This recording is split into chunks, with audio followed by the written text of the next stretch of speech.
My dad called me a burden and said, "You're not invited to family dinner. No one wants to see you there." He laughed. My brother added, "Seriously, don't ruin the mood." I just smiled and quietly left the family group chat. First, I canceled the card linked to their mortgage. Then, I locked the shared business account. But what I did next, they never saw coming. The message hit my phone at 3:47 p.m. on a Tuesday. I remember the exact time because I was in the middle of a client call, and the notification made me glance at the screen. "Hey Oliver, don't come Sunday. No one wants to see you there." My father's words. Just like that, in the family group chat, as casual as discussing weekend plans. I stared at the message, thinking surely there was some mistake. Maybe he meant to send it to someone else. Maybe it was a joke gone wrong. Then my brother Nathan chimed in, "Seriously, don't ruin the mood." That's when I knew it was real. My own family had just uninvited me from dinner. Not just any dinner, but the welcome home celebration for my sister Rachel, who'd been working in Europe for 2 years. Everyone would be there. Parents, cousins, uncles, the whole extended family. Everyone except me. I didn't respond.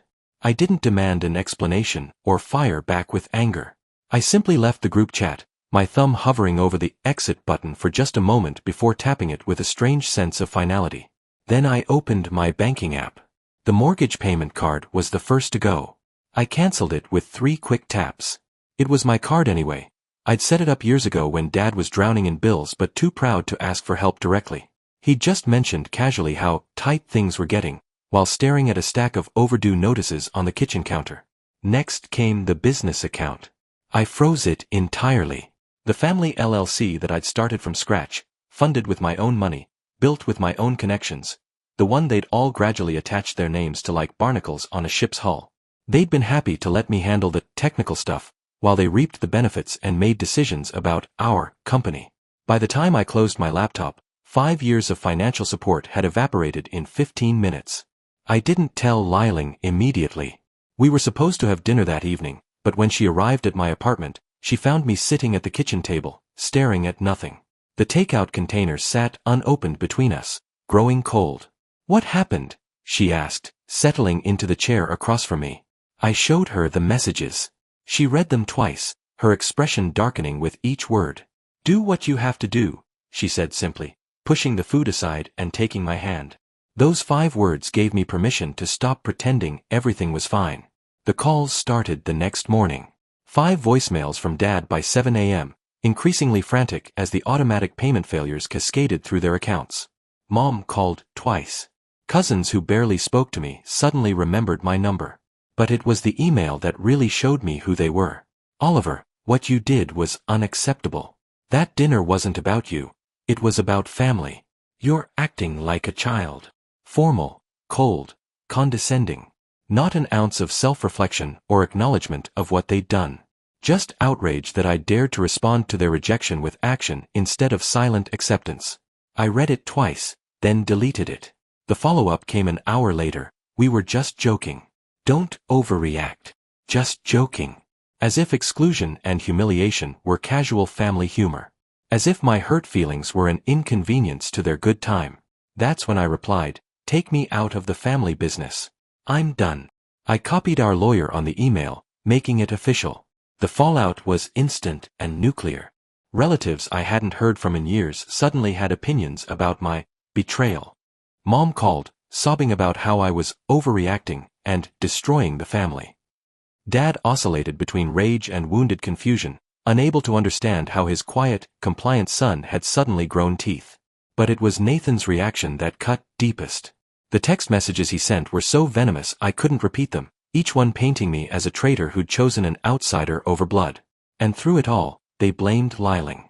"You used to be a good son before she came along," Mom said during one particularly brutal phone call, her voice thick with disappointment and accusation. As if loving someone from another country had somehow corrupted me. As if having boundaries was a foreign concept I'd learned from my girlfriend, instead of a basic human right I'd finally decided to claim. They'd always treated Liling like a curiosity at best, an intruder at worst. Dad once asked her, in front of the whole family, if she spoke English at home. My aunt wondered aloud if she knew how to use American appliances. Small comments, delivered with smiles, designed to remind her she didn't belong. Liling had endured it all with grace, telling me it didn't matter, that their opinions couldn't touch us. But I saw how it hurt her. I saw how she'd go quiet after family gatherings, how she'd find excuses to skip the next one.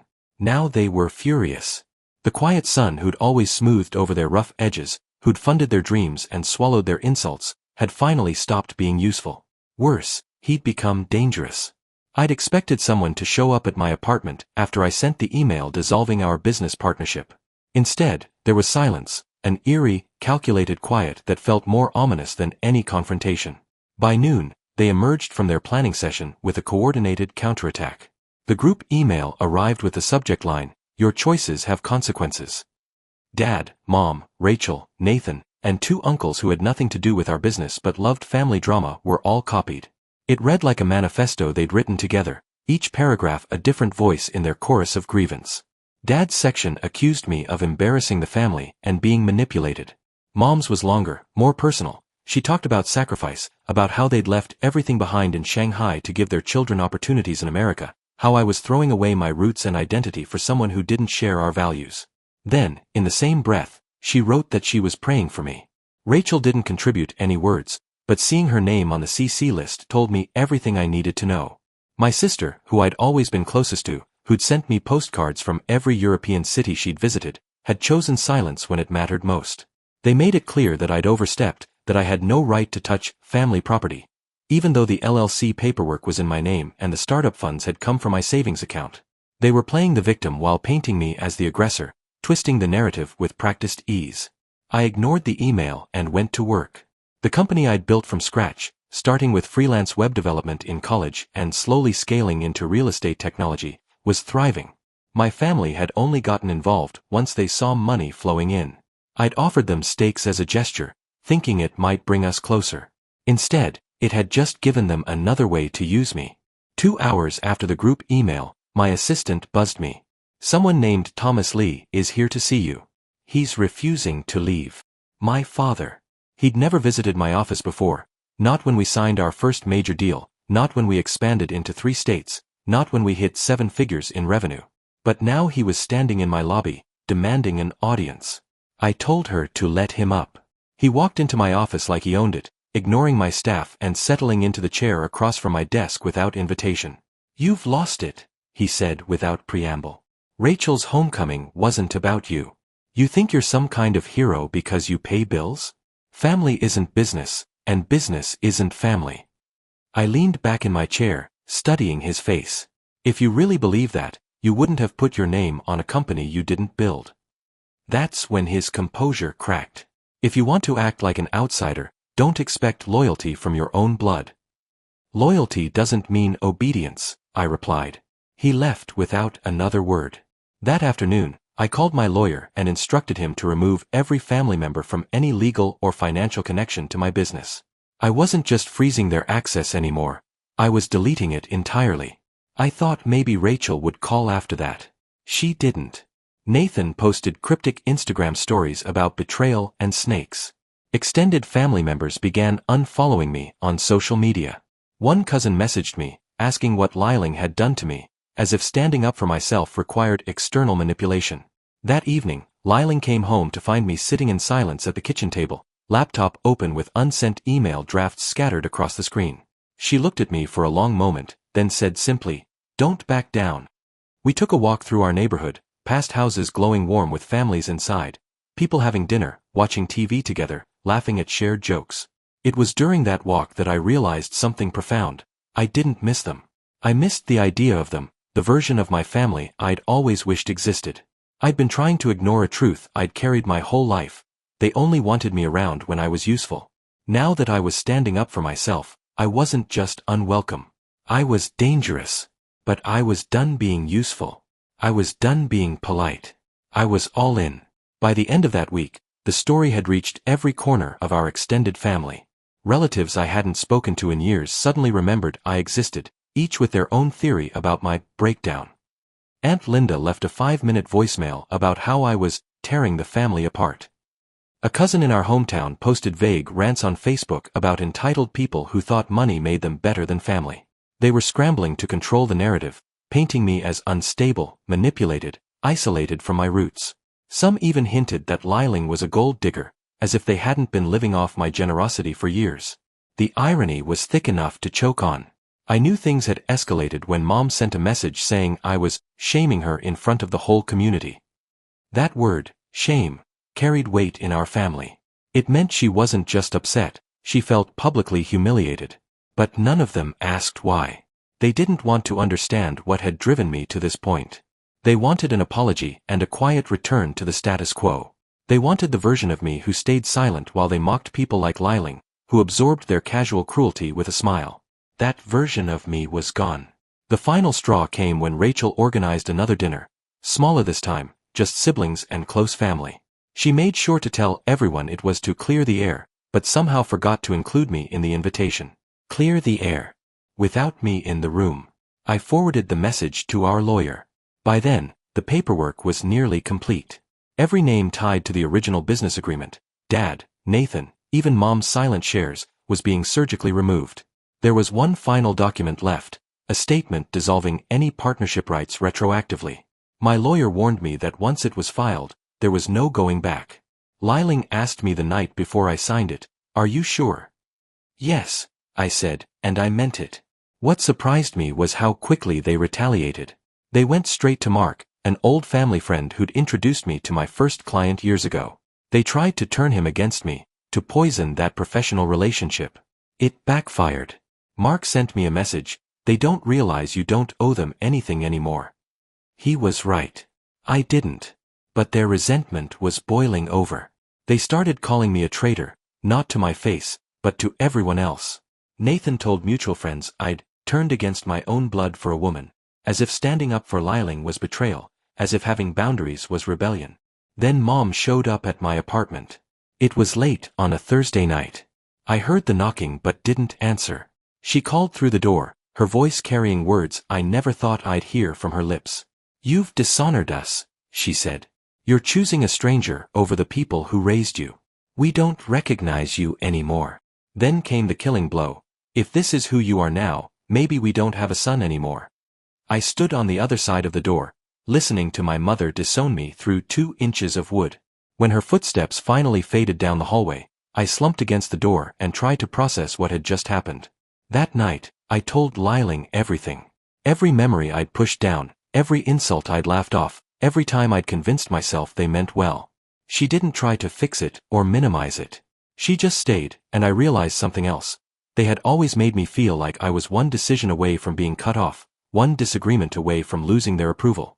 So I made that choice for them. A week after Mom stood outside my door and erased me from her family, I thought the worst was over. We were done, all cards on the table, nothing left to say. I was wrong. Liling and I were planning a weekend trip to Carmel, something low-key to help us decompress. I hadn't checked my emails in 2 days, trying to disconnect from the chaos. But when I opened my inbox Monday morning, there it was, a notice from the state business registry. Someone had filed a fraud complaint against me. The complaint claimed I had illegally removed partners from a joint business without consent. It was filed anonymously, but I didn't need to guess who was behind it. They were trying to tie me up in legal red tape, slow down the restructuring, maybe even drag me into court. My lawyer confirmed what I suspected. The complaint was baseless, but it could delay everything for weeks or months. That same day, Liling received a message on Instagram from an anonymous account. It was a long, venomous paragraph telling her she'd broken a family apart, and should be ashamed for pulling me away from people who had fed and raised me. The message told her to leave me before causing more damage. The account was private, no identifying information, but it had photos of Rachel and Nathan in the followers list. That was the line. Going after me was one thing, but targeting Liling directly, anonymously, like cowards? That changed everything. I drove to Nathan's house that night. I hadn't seen him face to face since this all started. I didn't call ahead, I just showed up. He answered the door with that smug expression he always wore when he thought he had the upper hand. "Did you know anything about the message sent to Liling?" I asked. He said nothing at first, just leaned against the doorframe with that infuriating smile.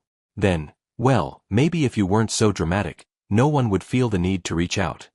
I laughed, not because it was funny, but because it confirmed everything I'd suspected about who he really was. Tell the family this is the last warning, I said. If they come after her again, I'll make sure every skeleton in their closets ends up in front of the IRS, the bank, and anyone else who cares to look. His smile disappeared. I left before he could respond. The next morning, Rachel finally reached out directly. It was the first time she'd contacted me since this all began, and her message was exactly what I'd expected, more pressure disguised as concern. She said I'd gone too far, that no matter how badly they'd acted, it didn't give me the right to tear everything down. She talked about family meaning forgiveness, even when it was hard. I almost replied. Almost. Then she ended with this: Mom and Dad said they're done with you. You can still fix this, but you need to fix it now. No apology. No recognition of what they'd done. Just more ultimatums and deadlines, more demands that I be the one to repair what they'd broken. I finally understood. They weren't mad because I'd hurt them. They were mad because I'd stopped letting them hurt me. They'd expected me to stay in my role forever. The quiet one who cleaned up after family parties without thanks, who paid bills without recognition, who forgave everything without question. They never expected me to fight back, to walk away, to win. But I had, and they were furious. 3 weeks after Rachel's message, everything went silent. No calls, no emails, no anonymous Instagram messages. I should have felt relieved. Instead, it felt like the pause before a storm. Then the storm arrived. It started with a letter, not an email, but an actual physical letter in a cream-colored envelope, left in my office mailbox with no return address. It was from Dad. Short, brutal, final. As far as we're concerned, you're no longer part of this family. Don't contact us again. Don't show up. You've made your choice. The words hit like a physical blow, even though I'd been expecting them. Seeing it written down made it real in a way that angry voicemails couldn't. But that wasn't the end of it. I discovered they'd sold their shares in a joint property investment we'd made years ago, a house in Oakland. They'd done it quietly, without telling me, and somehow used an old document with what appeared to be my forged digital signature to push the deal through. They thought I wouldn't notice. But the buyer's title company flagged the irregularity and called to confirm my identity before releasing the escrow funds. That's how I found out my family had committed fraud. My lawyer stepped in immediately. A fraud investigation was opened. The deal was frozen. I sent an official legal notice confronting them about the forgery. I got no response. Just silence. That night, I told Liling everything about the forged documents, the fraudulent sale, the final letter cutting me off. I expected her to be shaken, maybe even scared about how far they were willing to go. Instead, she asked me one simple question: do you still believe they'll ever change? The answer was no. A few days later, I got an unexpected call from Rachel's ex-boyfriend Mark. We hadn't spoken in over a year, but he asked if I wanted to meet for coffee. Curiosity won out over suspicion. What he told me changed everything. The family had been planning to push me out of the business for months, long before the dinner incident. Nathan had been working behind the scenes, telling older family members that I was unstable, too emotional, bad for business. They'd been strategizing how to squeeze me out without triggering legal consequences. The dinner message wasn't a spontaneous outburst. It was the opening move in a calculated campaign. Mark said he felt guilty sitting on the information once he saw how far they were willing to go. He had nothing to gain from telling me. In fact, it probably caused him more drama. But he couldn't stay silent anymore. It made too much sense. They hadn't turned on me after I fought back. They'd been planning the betrayal all along. That night, something in me finally let go. Not in a bitter, defeated way. It was more like acceptance, an emotional exhale after holding my breath for years. I had tried longer than I should have. I had given more than they ever deserved. And now I could see what it had always been: conditional love wrapped in obligation. I didn't respond to Dad's letter. I didn't chase their silence with explanations or pleas. I simply removed the last remaining connection. The family name was officially pulled from my business. I replaced it with my own name. Just mine.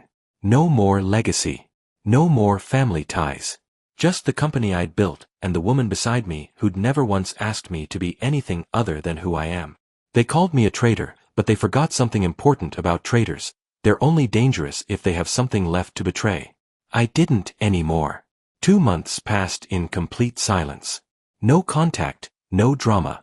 After the fraud report was closed in my favor and the Oakland property returned to my control, everything just stopped. I should have felt victorious, but I didn't. Winning doesn't feel like anything when it's against your own family. I wasn't waiting for an apology. I'd buried that hope weeks ago when Mom stood outside my door and said they didn't have a son anymore. Those words had lodged in my mind like a splinter, playing on repeat in quiet moments. Then another letter came. This one was handwritten in Mom's careful script, the same penmanship that had labeled my school lunchboxes and signed permission slips. "We don't want to fight anymore," it began. No apology, no admission of wrongdoing, just a statement that they were tired of the conflict. She said they missed me, that they knew things had gone too far, that Rachel would be back from Boston in a few days and they wanted to sit down and talk. Tucked inside the envelope was a photograph, one of the few family pictures where everyone looked genuinely happy. Dad at the grill, Rachel laughing at something off camera, Nathan holding up a beer, and me, younger and more naive, holding a bowl of salad and smiling like I believed we were perfect. I stared at that photo for a long time, remembering the moment it was taken, remembering how it felt to belong somewhere without conditions. Then Nathan texted, "Enough's enough. They're getting old. Let it go." Just like that. No acknowledgement of what they'd done, no recognition of the pain they'd caused. Just pressure disguised as concern, demanding I be the bigger person once again. Rachel followed up with her own message, "I know it's hard, but don't let pride win. They're still your parents. You owe it to them to sit down." That word again, oh. I read her message 3 times, then left it on read. That night, Liling and I sat on our balcony with a bottle of wine. The same vintage she'd brought the night they first refused to meet her. I told her about the letter, the messages, the photograph.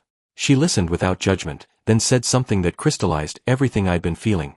"They'll always see you as the person who's supposed to carry the weight.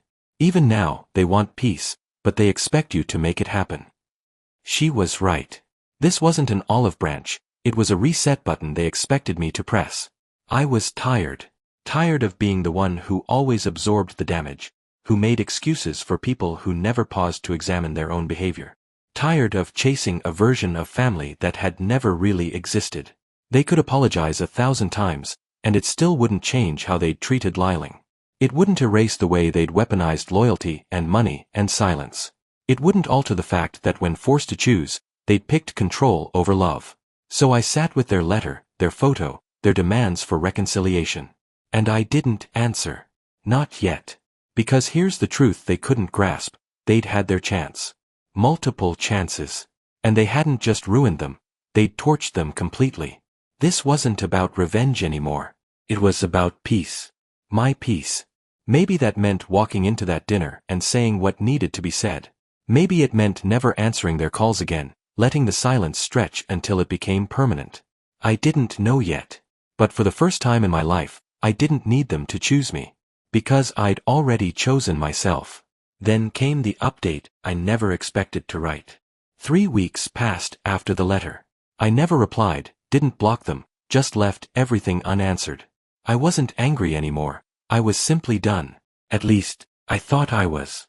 Last Friday, something happened that knocked the foundation out from under me. Mom showed up at my office. She came alone, no advance warning, no phone call. Just walked in and asked the receptionist if she could speak to me.